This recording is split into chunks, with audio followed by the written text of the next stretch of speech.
Con motivo del secuestro de los dos periodistas holandeses, de Eugenio Volender y de Der Volk, pues vamos a hablar hoy desde aquí, desde Cúcuta, con otro colega periodista que ya vivió el horror del secuestro, y recordamos cuando esto ocurrió el año anterior, en el momento que secuestraron a Salud Hernández. Ellos se fueron a cubrir, a buscar informar sobre el secuestro de Salud, y también fueron secuestrados por el ELN. Diego de Pablos está con nosotros, colega periodista del canal RCN, es el corresponsal aquí en Cúcuta, y que ya vivió esa escena de ser secuestrado, de estar en poder de tal vez los mismos que acaban de secuestrar a Eugenio y a Dirk. Así que vamos a hablar con él. Él va a ser hoy parte de la narrativa del programa dedicado a la liberación de los periodistas que están secuestrados en poder del ELN. Bienvenido, Diego, es un gusto tenerlo y poder hoy reconstruir esta historia. Yo la quería hacer desde el mismo momento que fue liberado, pero bueno, ya ustedes salieron en la libertad y siguió su trabajo. Nosotros, cada uno vuelve a sus roles, a sus rutinas, pero por fin hoy la vida nos pone de cerca el uno al otro para contarle a los oyentes esa historia que tal vez no ha contado completa. Es un gusto, Dieguito, conocerlo así personalmente y darle la mano, hermano, y estrecharle el brazo y conocer a un periodista de esos de terreno que le gusta recorrerse las trochas, de meterse al monte, de enfrentarse a bandidos, a delincuentes y seguir haciendo el trabajo después de que le pasó lo que le pasó. Así que me alegra mucho conocerlo, hermano, y bienvenido al programa. Ervin, gracias. Para mí también es muy emocionante, también es muy chévere conocerlo. La verdad quería darle las gracias antes que todo por ese excelente trabajo que hace, por la colaboración que tuvo hace un año cuando pasamos por este impasse en el Catatumbo, y la verdad que también agradecerle por este trabajo tan ejemplar, tan maravilloso, este trabajo que nadie se ha atrevido a hacer y que es como tan social para todas las personas que hemos sufrido este flagelo del secuestro. La verdad que muy contento, muy de verdad orgulloso de estar aquí, de estar sentados los dos en este momento conociéndonos, y atento a todo lo que quiera, a todo lo que quiera preguntar, y dispuesto también a todo lo que la gente quiera saber con respecto a esto que nos pasó aquí en el Catatumbo. ¿Se enteró de la movilización que promovimos por ustedes? Sí, claro, era imposible no enterarnos, porque alcanzamos a ver televisión en un momento de los que estuvimos secuestrados, alcanzamos a ver medios y vimos lo que ustedes estaban haciendo, y de verdad que... En la Plaza de Bolívar. Sí, se le pone a uno la piel de gallina. ¿Usted qué pensó en ese momento? No, pues no nos conocíamos, pero pues la verdad asombroso ver que colegas se esfuerzan a hacer un trabajo tan importante, a hacer una gestión, una presión tan importante como la que hicieron. La verdad es conmovedor, y me entusiasmó mucho que personas hicieran esto por nosotros, y agradecerle a usted, porque la verdad sin esa presión no hubiéramos podido durar tan poco tiempo como duramos. ¿Usted cree que eso funcionó? Sí, claro, esa presión, la presión de todos los medios, la presión de mis familiares, de las personas que nos conocen, las redes sociales, todo sirvió, porque a nosotros nos decían que nos quedamos 15 días y mentalmente estábamos ya supuestamente preparados para durar 15 días. Por fortuna fue solo una semanita, y por fortuna fue rápido. Cuando empezamos a hacer esa gestión dijimos, y lo decíamos en la Plaza de Bolívar gritando en coro, si no los liberan, y todo el coro decía, vamos por ellos. ¿Recibieron allá ese mensaje? Sí, claro, y esto nos asustamos cuando pensamos que iban a llegar allá, porque dijimos, bueno, ya los periodistas somos muy atractivos para este grupo. La verdad, pues es temeroso nada más saber que uno tiene que llegar al Catatumbo. A mí cuando me mandaron me dio miedo, pero estaba cumpliendo mi trabajo.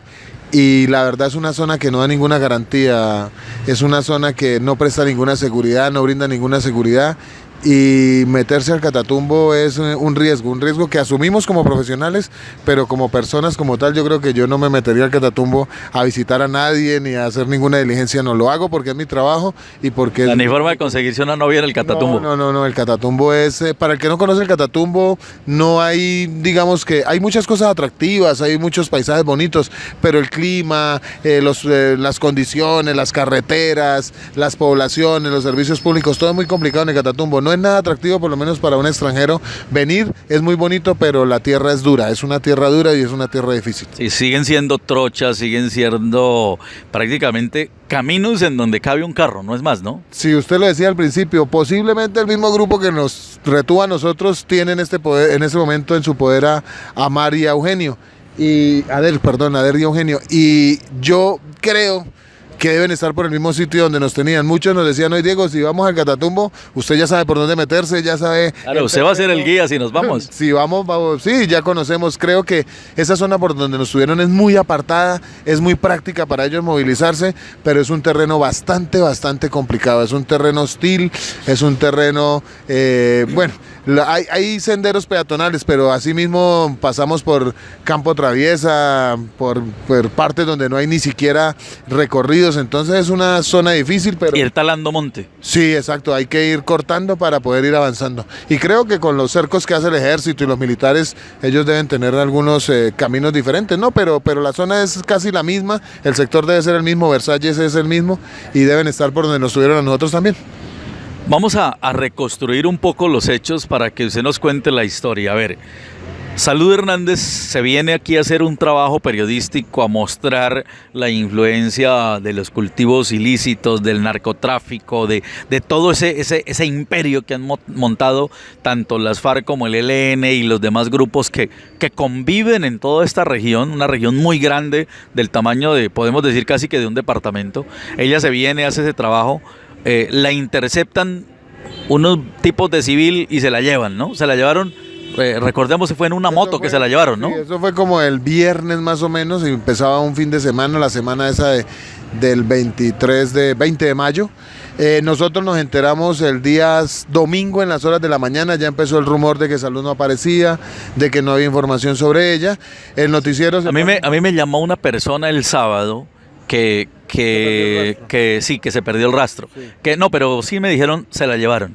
Bueno. Ella se la llevaron, pero el rumor fue, en principio me dijeron, se la llevaron y si no aparece mañana, la secuestraron porque los que se la llevaron son del ELN. Entonces me dijeron, sí, el domingo me dijeron, espere, y yo dije, no hay que esperar, y el lunes yo lancé la noticia. Exacto, el domingo ya había el rumor, el noticiero empezó a preocuparse ya por información de ella, nadie decía nada, era un hermetismo total, solo lo que usted dice que se conoce, que se había ido en una moto, que al parecer era el ELN, y el noticiero nos envía.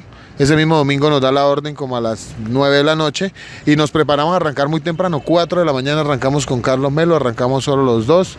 El lunes en la madrugada. El lunes en la madrugada, lunes 4 de la mañana, y íbamos en el carro particular de Melo, llegamos hasta Tibú. No hablamos con nadie, póngale tipo 7 de la mañana, contratamos un conductor particular con un carrito de la zona y tratamos de entrar a Altarra. Cuando íbamos en Filogringo bajamos a hacer imágenes porque vimos, y era muy curioso ver pancartas de los 3 grupos guerrilleros en el mismo lado, en la misma zona. Y pues, es que conviven sí. Ahí, claro, ver pancartas del ELN, de las FARC y ¿de cuál? ¿Del MRT o de cuál otro? Había del ELN, de las FARC y de los Pelusos. De los Pelusos. Los 3. Entonces nos pareció muy curioso que convivieran y que compartieran el mismo espacio para su publicidad. El camarógrafo se baja, hace unas imágenes y vemos a alguien sospechoso en una moto que se queda mirándonos mucho. Pero eso que seguimos arrancando, posteriormente vemos un sobrevuelo de 5 helicópteros en línea que también nos pareció curioso. Y ahí cuando se baja Melo a hacer las imágenes ya vienen casi 10 motos, 15 motos. Y nos rodean, nos dicen que son del ELN, que tenemos que acompañarlo, nos quitan todo, absolutamente. ¿Estaban armados? Sí, se veían algunos, no mostraban las armas porque iban de civil, iban con botas de esas pantaneras, jeans, camisas de fútbol, pero sí se les veía cosas en la pretina, o sea, se veía que venían armados. Nosotros no nos ponemos a pelear porque vemos la peligrosidad de la cosa, de la vaina. No, además contra 15 manes que hacen dos. Era así, nos podían neutralizar muy fácil, entonces nos suben en unas motos ya sin ningún tipo de elementos y nos meten a la selva, nos meten a... ¿Cuánto tiempo en las motos? En las motos alcanzamos a durar unos 30 minutos primero. Eso es harto. Sí, ellos llegan a un sitio donde nos bajan, los helicópteros ya empiezan a sobrevolar, nos tienen ahí hasta que creo que despejan la zona de la Maca, donde está el río Catatumbo, para pasar y que no nos vean. Ya cuando pasamos el río, vuelven y nos meten al monte, estamos otro rato, nos suben en unas motos y nos llevan a un terreno bien apartado, más o menos a 1 hora en motocicleta. O sea, pasaron las motos... Por la Maca. Por la Maca, por la... Apenas pasamos las motos por la Maca, nos tienen al lado del río, ahí al borde, más o menos 1 hora. nos vuelven a subir en motos y nos llevan a 2 horas de camino más o menos. Ahí sí nos tienen hasta las 6 de la tarde, ahí nos dan almuerzo. ¿Pero qué les dijeron cuando No, se los...? que querían comprobar si éramos verdaderamente periodistas de RCN, porque estaba ingresando mucho infiltrado a la zona disfrazándose de profesores, de mecánicos, de enfermeros, de médicos, entonces que nosotros podíamos ser de esos infiltrados y que ellos tienen que verificar la información, entonces que tienen que retenernos por unos días, pero en un principio nos dicen que son 15 días más o menos que demora ese proceso, que no nos preocupemos, que no van a hacernos nada, pero que tenemos que acompañarlos. Pasan el río. ¿Y qué ocurre después?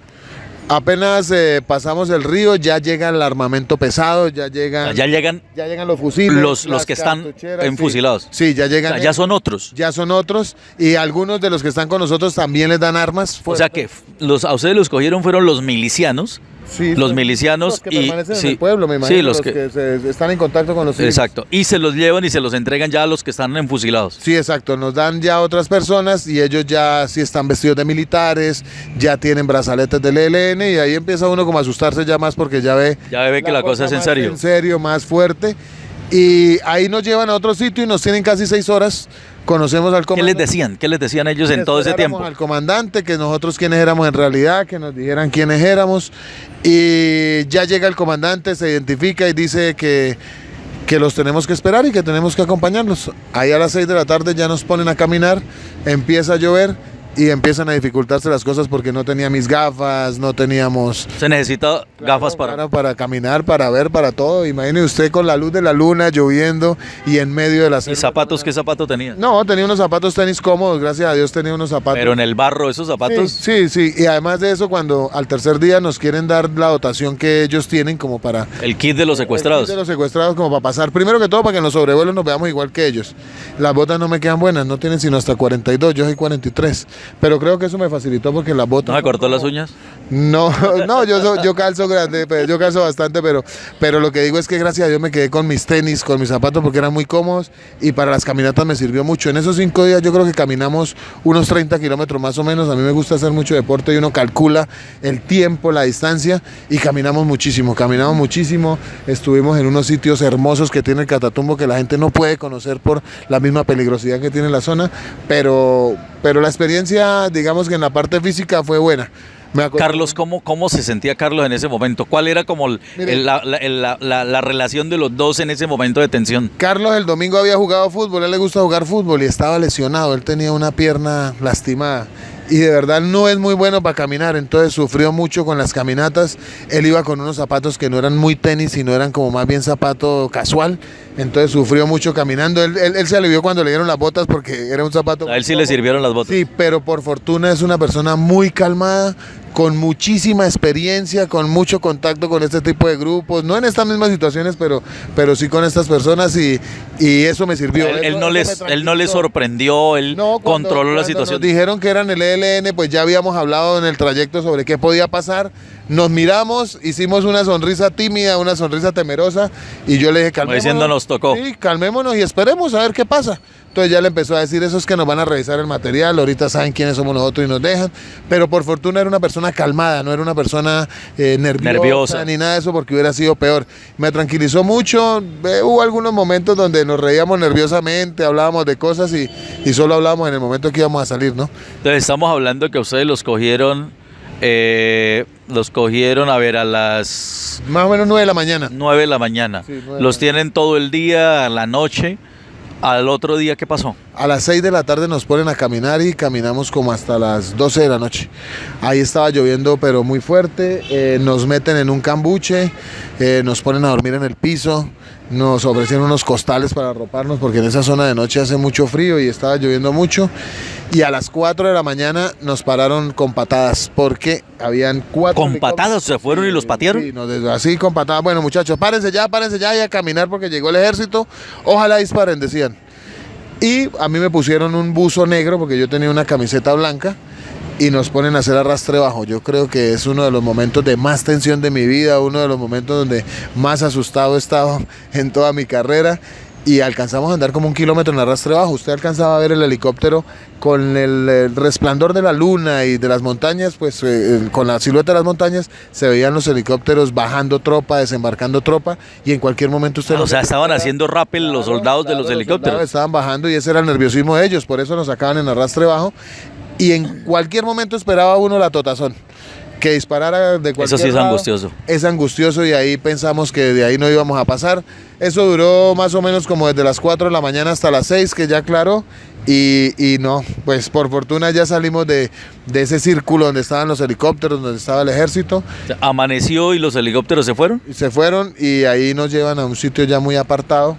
Era como una especie de finca, todo el mundo los conoce por ese sector, ellos por la casa que pasan los saludan, saben quiénes son, los atienden, hasta les prestan servicios porque les dan agua, comida, de todo. Entonces llegamos... Igual son campesinos que están bajo la presión de ellos, o sea, no tienen otra opción, es que o los atienden o los declaran enemigos de ellos. Pues creo que ellos son como la ley ahí en ese sector que estaban, porque todo el mundo los conoce, los respetan y les rinden mucha pleitesía. Y ya cuando llegamos ahí nos hacen un interrogatorio donde nos intimidan con armas de fuego, a mí me ponen una pistola en la cabeza, me hacen caminar con un arma en la espalda durante un recorrido largo. Me dicen que me meta un rastrojo prácticamente donde yo me imaginaba era que me iban a matar. Y el tipo dice entre o si no hay consecuencias, y era para hacerme un interrogatorio, pero el susto también fue muy grande, y estar intimidado por armas de fuego, estar sometido bajo esa circunstancia es muy feo, es una violación flagrante de los derechos humanos, y más cuando somos personas que estamos haciendo un trabajo y no estamos, digamos que con ninguna otra intención ahí en esa zona del departamento. Permítame, Diego, que tenemos que hacer una pausa, vamos a las noticias. Estamos hablando con Diego de Paulos, quien estuvo secuestrado por el ELN, tal vez los mismos bandidos que secuestraron a estos periodistas holandeses. Estamos contando esta historia y ya regresamos. Ahorita te llamo, esa es mi hija. Bueno, muy largo. Regresamos en este Colombia Universal, reportajes de Caracol, desde aquí, desde Cúcuta, con Diego de Paulos, el corresponsal de RCN que fue secuestrado por guerrilleros del ELN el año pasado, cuando se llevaron a Salud Hernández, cuando se llevaron a su camarógrafo, los tuvieron allá una semana, en la misma zona, en el mismo sitio donde ahora se llevaron a estos periodistas holandeses. Usted nos contaba, Diego, antes de las noticias, que les hicieron un interrogatorio, lo encañonaron a usted y le hicieron un interrogatorio. ¿Qué le preguntaban? ¿De qué le estaban casi que acusando? Porque esos interrogatorios de los guerrilleros son acusaciones. ¿Qué le decían? Primero le voy a describir la escena para que más o menos la gente tenga una perspectiva de lo que vive uno. Es una persona con una pistola en la mano. O sea, ustedes llegaron ahí a ese sitio, ¿no? Sí, llegamos ahí, hay como un establo de una finca. No habíamos visto al comandante, pues, sino el día anterior, que era muy amable. Ese día llega ya muy bravo, de mal genio, ya llega como muy ofuscado. Creo que era la presión del ejército que los tenía bastante preocupados. Y el tipo me llama, me señala y me dice con el dedo que venga, y con la pistola en la mano.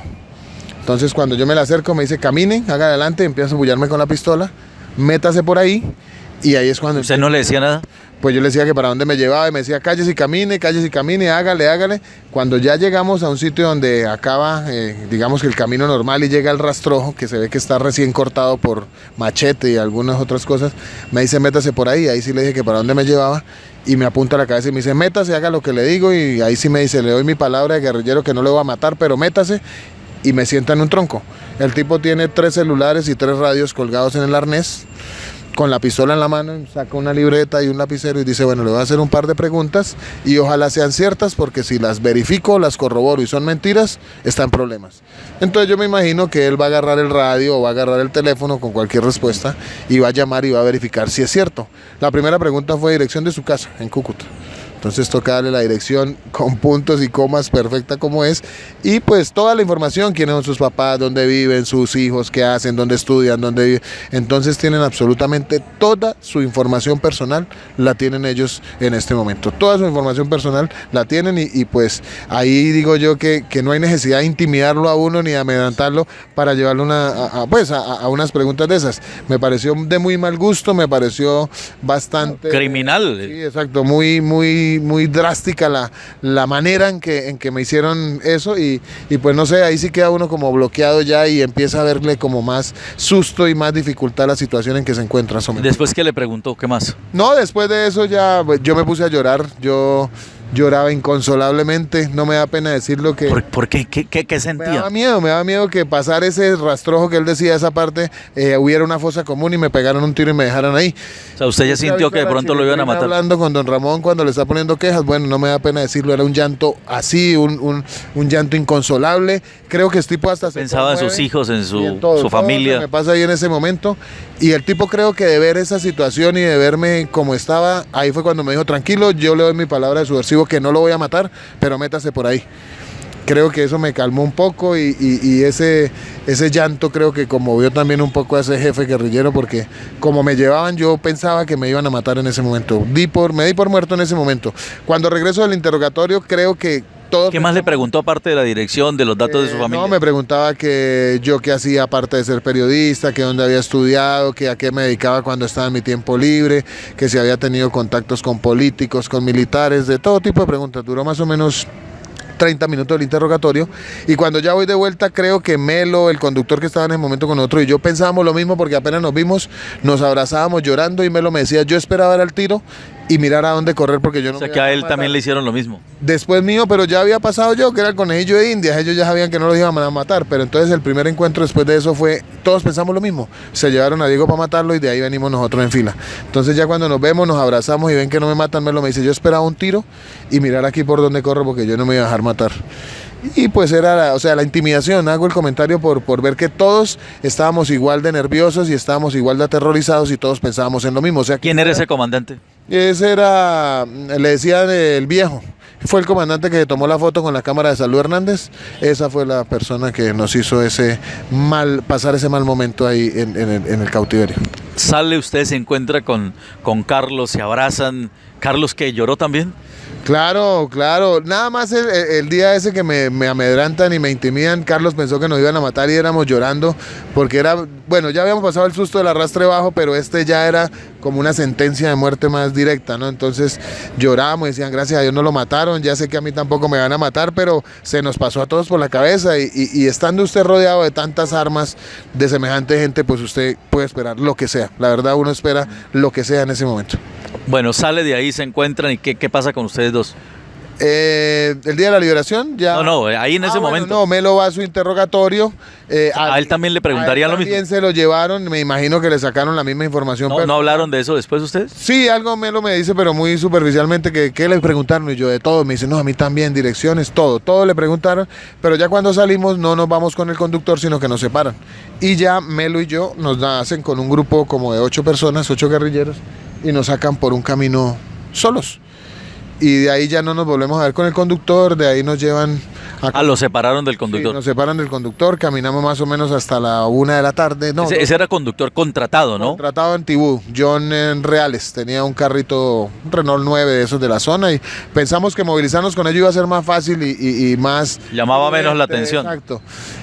Bueno, ya nos separan y caminamos ese día como en 10 de la mañana, 12:30, porque alcanzamos a ver los noticieros y ahí nos llevan a una casa donde contratan para que nos den comida. Y en la noche... Campesinos también. Sí, campesinos de la zona, pero era un sitio muy particular porque era como el restaurante de los raspachines de la zona. Entonces ahí como que llegan los muchachos que recogen y les venden... El comedor comunal de los raspachines. En la noche cuando llegan y ven el noticiero y estamos nosotros ahí porque alcanzamos a aprender el noticiero, entonces se dan cuenta y nos identifican y nos sacan rápido para que ellos no rieguen la bola de que estamos por ahí. Y de ahí... Salen en el noticiero ustedes, muestran imágenes de ustedes y ellos los identificaron. Nos identificaron los que utilizaban ese comedor, entonces ellos nos sacan rápidamente, nos ponen a caminar ese mismo día como hasta la 1 de la mañana y ahí ya nos ubican en una casa, era como una especie de rancho de madera y ahí ya no volvemos a tener contacto con medios. De ahí ya no volvemos a saber nada de televisión, de nada. Y hasta el día viernes. Ahí, estamos hablando de eso, ¿fue como el martes? Eso fue como el día martes en las horas de la tarde. Y empezaron a caminar. Ahí caminamos muchísimo, caminamos como hasta la 1 y ahí ya nos dejan en otro lugar que es muy apartado, donde no hay ni caminos, usted tiene que pasar por encima de árboles, de piedras, pasar por arroyos, no hay sendero peatonal, no hay sendero. Y ahí ya nos dejan al borde de una montaña. ¿Cuántos guerrilleros iban con ustedes? Yo tenía 2 a mi lado, Melo tenía otros 2, habían otros 2 de seguridad, eran 8, más o menos 8 con el que mandaba. Y ya ahí en ese momento nos dejan en un sitio espectacular de vista, un paisaje, usted ve el río Catatumbo 1 kilómetro abajo en una colina, y hay una especie de peñasco que mide más o menos 1 kilómetro y mide como unos 200 metros de alto. Nosotros estamos en una casa a espaldas de ese peñasco y por ahí no entra nadie. O sea, el que quiera entrar tiene que subir la montaña y llegar desde el río. Y de ahí usted puede ver todo el panorama de la zona, muy bonito. Ese es el sector de Versalles. Ahí nos tuvieron 3 días hasta el día viernes. Ah, ¿ustedes estuvieron ahí en esa casa? Ahí en esa casa nos tuvieron hasta el día viernes, que llega el mismo que nos secuestra y nos dice recojan sus cosas. O sea, el mismo que se los llevó en las motos. El mismo que nos llevó en la moto. Ese era el mismo personaje que se quedó mirándonos la primera vez que sacamos la cámara. Ese era un muchacho bajito, me acuerdo yo. Era como el comandante ahí de ellos en ese momento. Nos dice recojan las cosas, vamos a caminar. Nos emocionamos porque ya estábamos aburridos en ese sitio. Era muy caloroso, habían muchos insectos, no había baño, no había nada. No había ni agua, entonces... ¿Y ahí había algunos campesinos que los cuidaban o nada, ahí ustedes solos? La casa más cerca la veía usted más o menos a unos 4 kilómetros pasando el río, ¿no? O sea, de montaña a montaña. Y el tipo nos dice, vístanse, recojan sus cosas, no me dejan ni un solo papel. Entonces recogemos, nos emocionamos, ahí caminamos más o menos unas 3 horas, como hasta las 7 de la noche. 6 de la tarde, 7 de la noche. Eso ya fue el viernes. Eso ya fue el viernes y nos dicen, van a encontrarse con el comandante que les va a decir algo. Ya el comandante nos dice, bueno, hay una comisión que los está esperando, está integrada por tales y tales y tales. ¿Quiénes la integraban? Personería del Tarra, Alcaldía del Tarra y párroco de Filogringo. Y nos entregan las cosas, nos entregan los equipos, las pertenencias, nos dicen que las revisemos, nos montan en una camioneta, andamos más o menos, anduvimos 1 hora más o menos, y de ahí ya nos llevan a la iglesia, a la escuela donde está el párroco, el personero y el secretario de gobierno. 1 hora para llegar a donde se encontraron. A la escuela donde nos encontramos con la comisión humanitaria. Y ahí con ellos ya nos hacen una especie de inventario. Dicen, mire padre, revísenlos, están bien, no tienen ninguna herida, no están lesionados, tienen todo su equipo, muchachos, hasta luego, están en libertad. Y ahí ya nos dejan con la comisión y la comisión demora más o menos unas 2 horas en llegar hasta la casa cural del corregimiento del Tarra. De Filogringo, perdón, de Filogringo. De Filogringo, o sea, casi cerca donde se llevaron a Salud. Sí, muy cerca de donde nos llevaron a todos y de ahí nos dan comida, nos dejan bañar, nos dejan alistar. Pero bueno, ya ahí ustedes estaban en manos de la comisión. Ya estábamos con la comunidad, con la comisión humanitaria y ahí esperamos a que llegue Monseñor Omar Sánchez, que es el obispo de Tibú, a quien le agradecemos porque gestionó mucho la liberación también. Y él ya nos lleva hasta el Tarra con el alcalde. Llega el alcalde del Tarra y nos vamos con el alcalde hasta el Tarra. 2 horas más o menos por carretera. Asustados que no vuelvan a aparecer. Sino claro, ¿qué tal que vuelvan a salir otra vez? Otros retenes, exactamente. U otros que no sabían. Además de eso, pensábamos que el EPL podría estar por ahí, que había FARC por ahí. Entonces, temerosos en ese recorrido. Y ya cuando llegamos al Tarra, ya nos recibe el ejército, ya nos meten a la base. Y ahí ya sí vuelve la tranquilidad. Ahí ya vuelve el alma al cuerpo.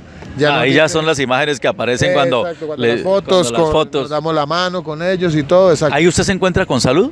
No, nosotros nos vinimos a encontrar con Salud más o menos un mes después. Usted nos encontró en la zona, nunca nos vimos en el área, nunca nos vimos en el Tarra, nunca nos vimos en ningún lado. En Bogotá ya después de eso tuvimos una cita y nos encontramos en un restaurante y pudimos hablar de todo lo que nos pasó. Ahí nos sentamos, conversamos, hablamos de las 2 situaciones y que fueron muy parecidas.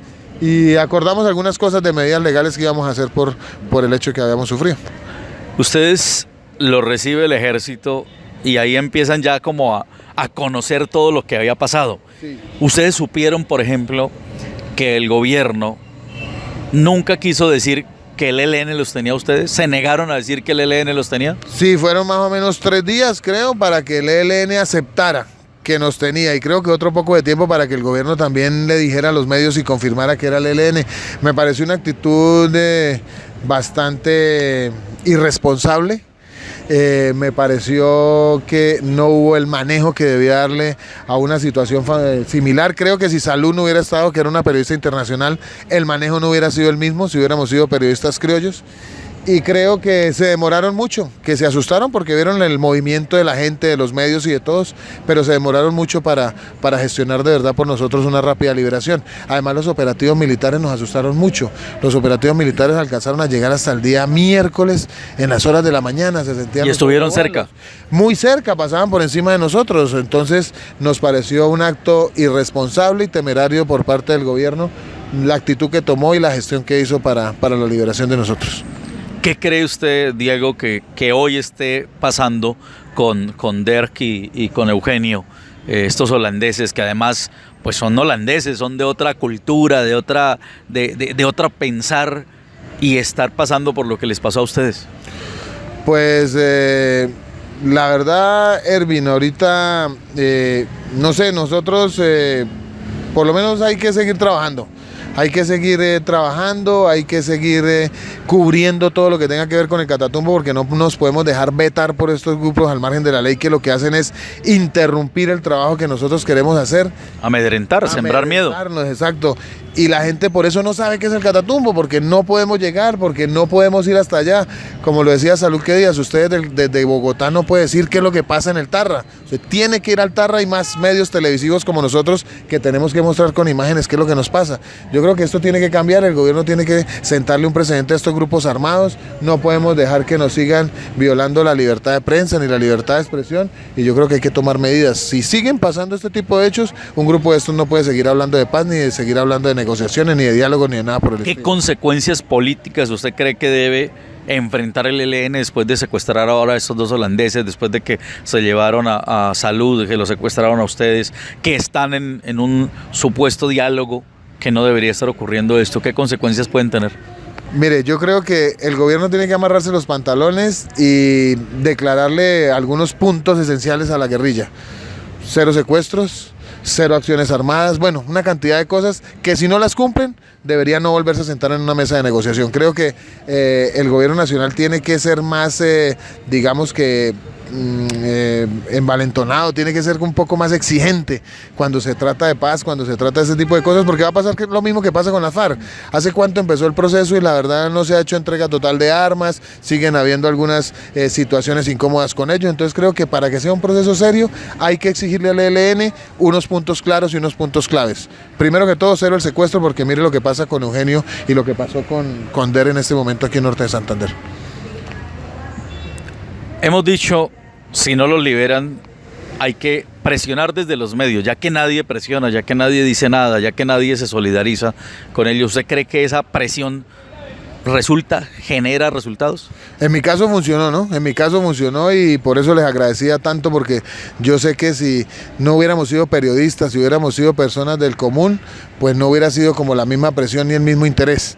Pero creo que esto es importante, creo que lo que estamos haciendo nosotros, apoyarlos ayer en esa protesta de periodistas que hubo aquí en el centro de Cúcuta, apoyarlos con la mayor cantidad de informes que se pueda para ver la dificultad que pasan los familiares, los colegas de estas personas, los compañeros. Entonces creo que nosotros también tenemos que hacer algo, ¿no? Mostrar, protestar, tomar medidas de hecho. Nosotros tenemos la voz en nuestro poder, tenemos los medios a nuestro favor, pues hagámoslo por donde podemos y apoyemos a nuestros colegas, porque la verdad, yo ya pasé esta situación y si no hubiera sido por ustedes, la verdad que hubiera sido otro el desenlace.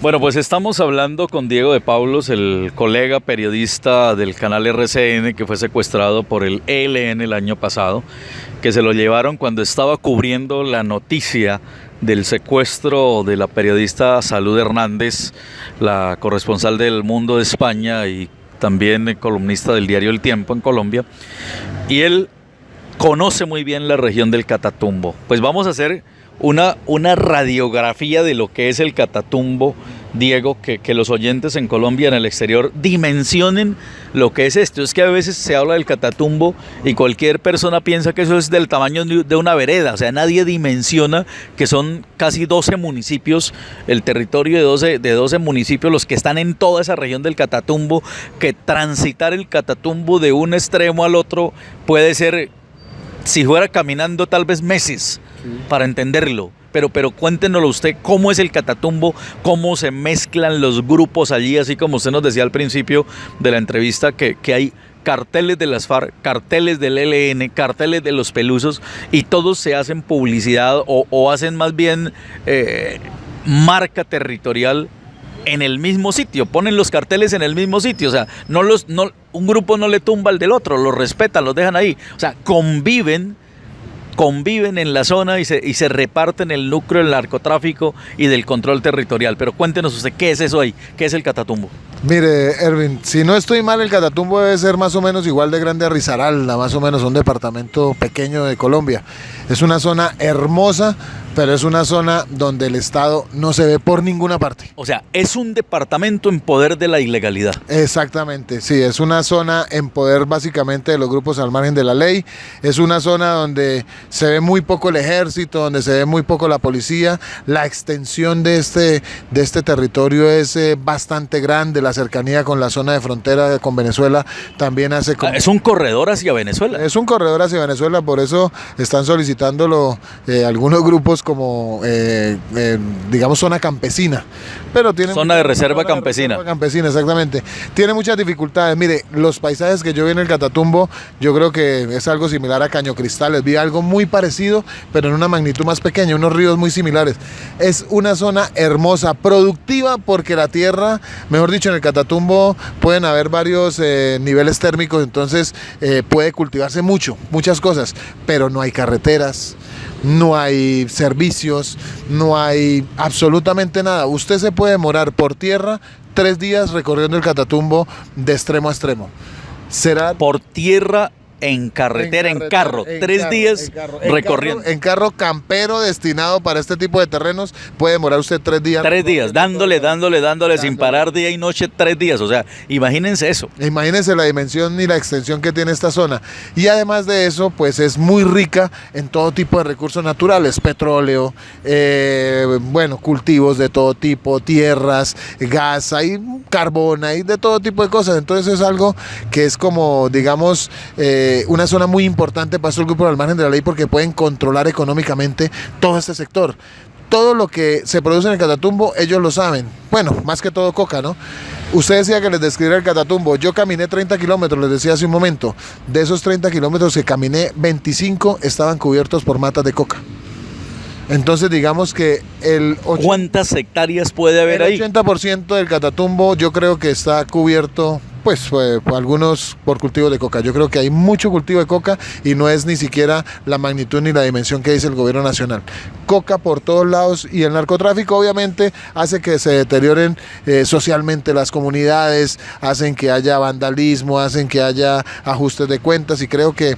Claro, la ley ahí no existe, la ley legal no existe, es la ley del bandido, del que tiene el arma, del que carga un fusil, del que vende droga, del que la compra, del que la impone por su propia cuenta. ¿Sabe qué decían algunos de los guerrilleros que nos tenían a nosotros? Decían que si no fuera por ellos, ellos son los que controlan supuestamente los robos, las violaciones, los homicidios que se puedan presentar entre las comunidades del Catatumbo. Entonces ellos se creen la ley, la autoridad del Catatumbo, exactamente, ellos se creen la autoridad. Y para muchos de los habitantes de ahí, que no ven el ejército ni ven la policía, asumen el papel de que ellos son la ley en esa zona. Claro, es que nunca los ven. Nunca los ven, entonces les hacen caso, por eso los reconocen, por eso los atienden, por eso les brindan servicios cuando llegan a sus casas, porque no ven al ejército ni ven a la policía. Así de grande será la zona que a pesar de que dicen que hay 7,000 soldados en el Catatumbo, ellos nunca han visto uno. Entonces, el Estado para ellos, o la protección que tienen de alguien, es la guerrilla, los que los puede proteger. Y hablábamos de los trabajos en conjunto entre los grupos al margen de la ley. Ellos hablan de que si en cualquier momento en el que estábamos nosotros en cautiverio nos hubiéramos encontrado con los Pelusos, no pasa nada. El ELN con los Pelusos no pasa nada, y según eso los Pelusos son autodefensas. Exactamente, los Pelusos pueden ser contrarios, pero hay laboratorios de coca que son manejados por los dos grupos al mismo tiempo.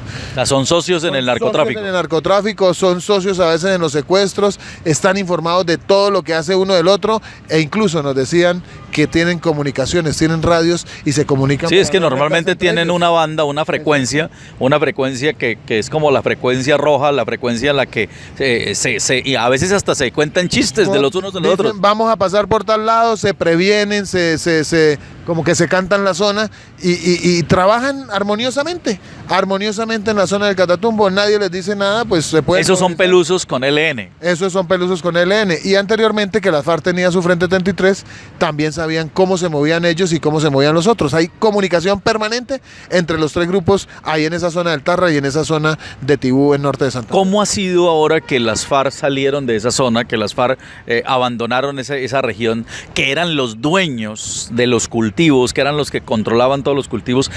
¿Cómo está ese control ahora? O sea, ¿realmente lo usurpó, lo cogió el ELN o lo siguen manejando las FARC con unos terceros? ¿Cómo está eso? Mire, apenas se conoce el proceso de paz con la FARC, el ELN empieza a activar nuevamente su accionar en esta zona. Secuestros, voladuras de torres, voladuras de oleoductos, daños a infraestructura de las empresas que trabajan en la región. Quieren hacerse sentir para que la gente sepa que ellos... Para que les empiecen a pagar el impuesto a ellos. Para que la gente sepa que ellos son los que ahora están mandando ahora en ese sector. Ellos son los que están manipulando esa área y ya se metieron a la zona de Tibú, que era netamente controlada por las FARC. Ya se metieron a todo el sector de Convención, de Ocaña, que también era controlado por las FARC. Y ya no solo están en el Tarra ni en esa zona, sino ya están cubriendo gran parte del Catatumbo y de todo norte de Santander, porque están para el lado de Pamplona, están para el lado de Mutisco, entonces se están expandiendo y se están regando en las zonas donde anteriormente funcionaban las FARC. ¿Usted cree que hubo cambio de brazalete o realmente el ELN ocupó con gente propia las zonas que dejó las FARC? No, creo que está ocupando con gente propia la zona que dejó las FARC libre. Yo creo que están llegando con diferentes grupos, se están organizando mejor y quieren tener cobertura total en todo norte de Santander. ¿Qué ha pasado, por ejemplo, con los milicianos de las FARC, que esos muchas veces no tienen la doctrina tan fijada, tan asentada y pueden servirle a los unos y a los otros?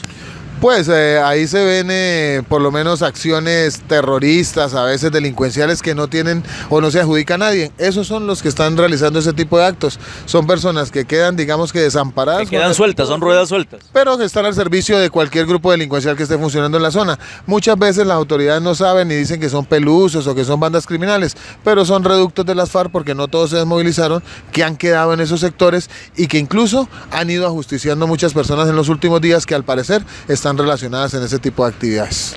Organizaciones que tienen el ELN y las FARC, hay organizaciones que son reconocidas, organizaciones entre comillas ONG de derechos humanos, pero que son de las FARC y que son del ELN.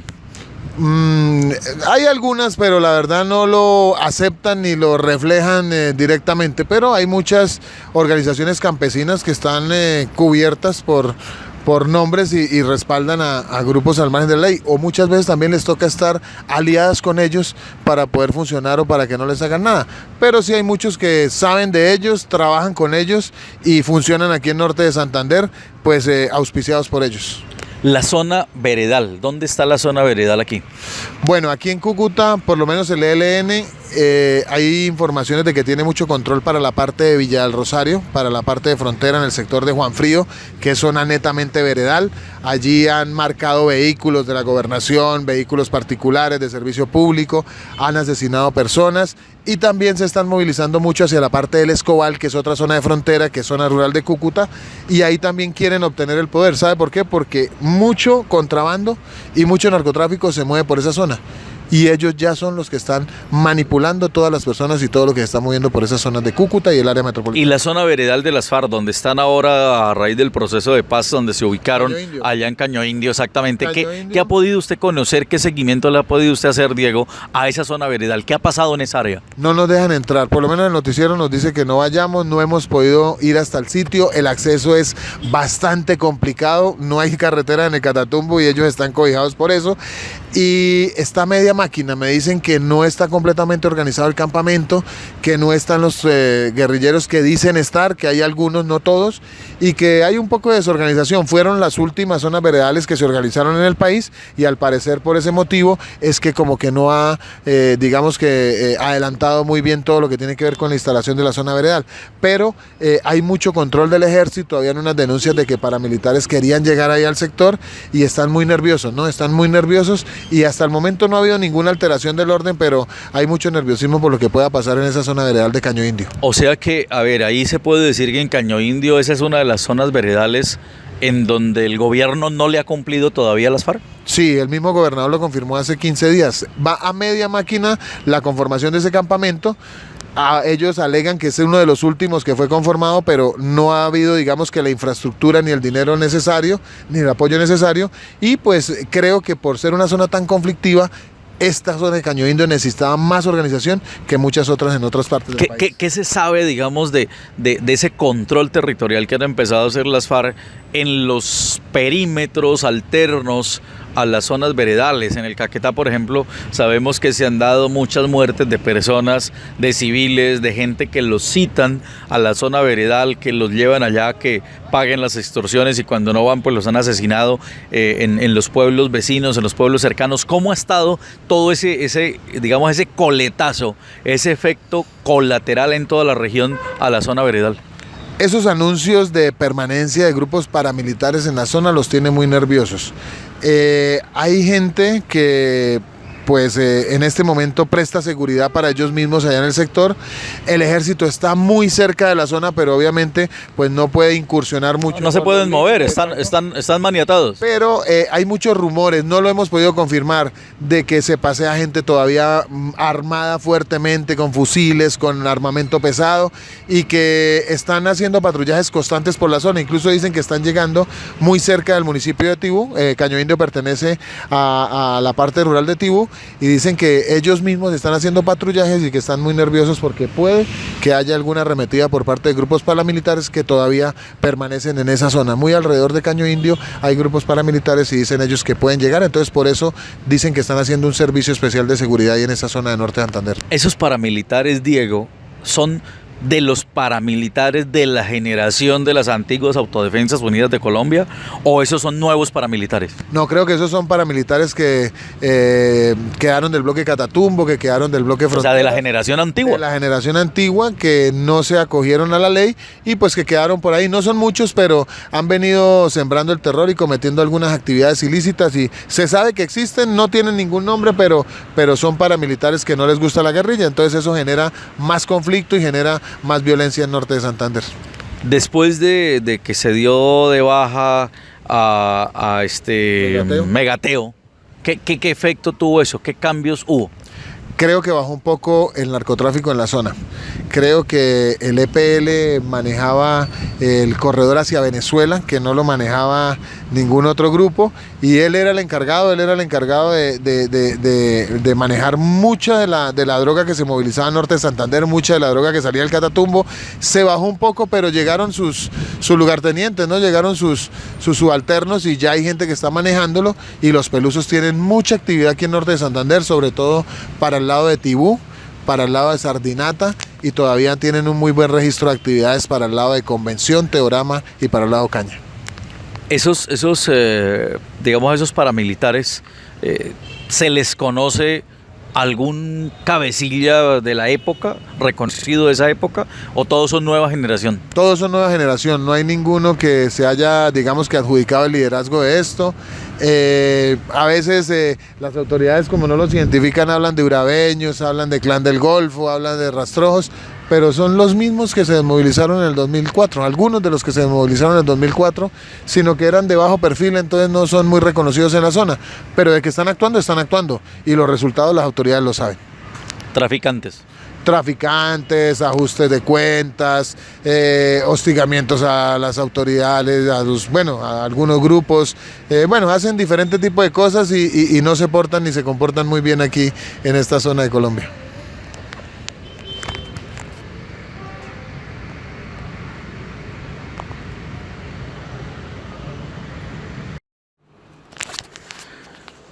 Bueno, y ahora vamos a hablar con Diego Villamizar. Él es veedor de víctimas aquí en Cúcuta y está muy al tanto de lo que hemos hablado con Diego de Paulus, que él pues conoce muy bien lo que ha ocurrido con el ELN en toda esta zona, y que ha sido sin lugar a dudas el centro de operaciones de 3 grupos en simultánea, como lo veníamos hablando, de las FARC, del ELN, de grupos al margen de la ley que también se lucran del narcotráfico, y Diego ha sido un veedor de todo esto. Bienvenido, Diego, a Caracol, y que le podamos contar a los oyentes todo eso que usted ha podido observar de lo que es el conflicto en esta zona, especialmente lo relacionado a todo el entorno de estas zonas veredales que usted ha venido denunciando. Erwin, muchísimas gracias por la invitación. Efectivamente, hemos hecho una serie de denuncias frente al deterioro de la seguridad en el departamento de Norte de Santander, específicamente en la zona del Catatumbo, que prácticamente se volvió una república independiente y que es controlada por los grupos del ELN, la disidencia de las FARC y del grupo EPL que operan en esta región, y que pues su principal actividad criminal, como usted lo menciona, es el narcotráfico, la extorsión, el secuestro, y que ya están teniendo bastante injerencia en el área metropolitana de Cúcuta. Bueno, vemos que en cada zona veredal coincide que hay disidencia, o sea, pareciera que es un método sistemático que en las regiones donde se concentraron los guerrilleros hacia zonas veredales se queda un entorno haciendo el papel de disidencia. ¿Esto es coincidencia o es parte del método, es parte de la estrategia que ellos están utilizando? ¿Cómo lo han podido analizar ustedes desde la veeduría de víctimas? Lo que nosotros hemos podido verificar en lo que corresponde a Norte de Santander es que acá ha operado siempre el Frente 33 de las FARC, que es el que se concentró en la zona de Caño Indio. Al inicio del proceso de paz, la información que nosotros tenemos y que comparten las autoridades es que este grupo estaba conformado por más de 650 hombres, y lo que nos parece curioso es que solo se concentraron o existen en este momento 280. O sea, la información que había era de 650. Sí, 650 enfilados. De 650 miembros que pertenecían al Frente 33, y ahorita solo en esta vereda de Caño Indio existen solo 280. Es decir, que esto se confirma que existe un gran grupo de disidencia y que estos a su vez han pasado a pertenecer al ELN y a la organización criminal llamada Los Pelusos. Por eso ha sido el incremento del accionar criminal de estos grupos terroristas en la región. O sea que prácticamente los 650 se desmovilizaron y entraron a la zona veredal 280.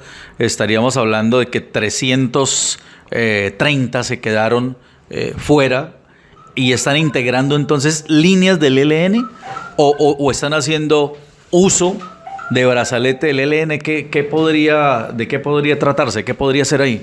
Sí, nosotros antes, como dijimos, de que se iniciara el proceso de paz, teníamos ese censo de unos 650, esa información que está confirmada por los informes de inteligencia del Estado, y ahorita lo que nos parece curioso es que solo existen 280 y que mientras que se hizo todo el proceso con las FARC, se vinieron fortaleciendo las estructuras del ELN y del EPL, que militarmente se encontraban extintas en la región o reducidas militarmente en este sector. Y ahorita estos grupos se han fortalecido y son los que tienen el control territorial de las diferentes rutas del narcotráfico, del contrabando y demás actividades criminales en la región.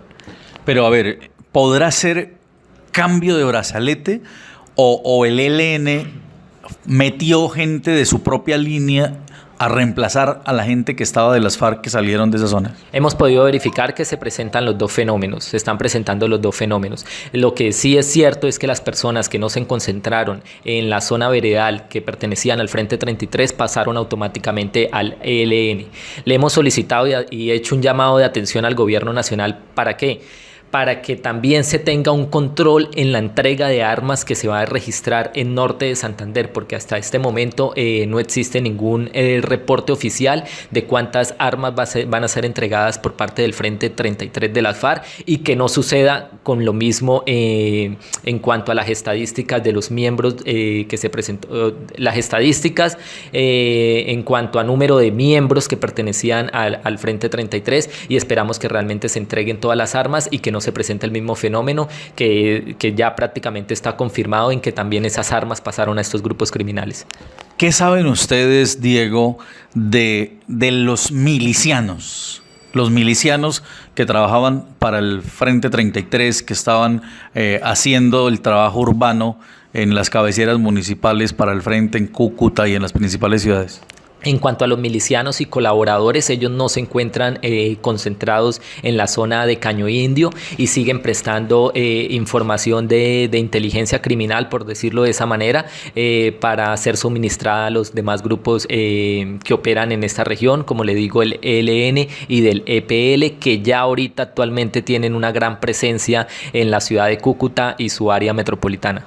¿Pueden saberse más o menos las cifras de cuántos milicianos estaban actuando? Si los uniformados eran 650, ¿cuántos milicianos podrían tener aproximadamente? Realmente la cifra como tal de milicianos la desconocemos. Lo que sí sabemos es que existía un grupo grande, teniendo en cuenta la zona fronteriza con Venezuela, y que ellos tienen un gran control territorial, no solo acá en Colombia, sino también en territorio venezolano, y que existían y que existen actualmente muchos campamentos de ellos. Ellos realizan actividades criminales acá y no más pasan la línea limítrofe con Venezuela y encuentran allá un paraíso y protección.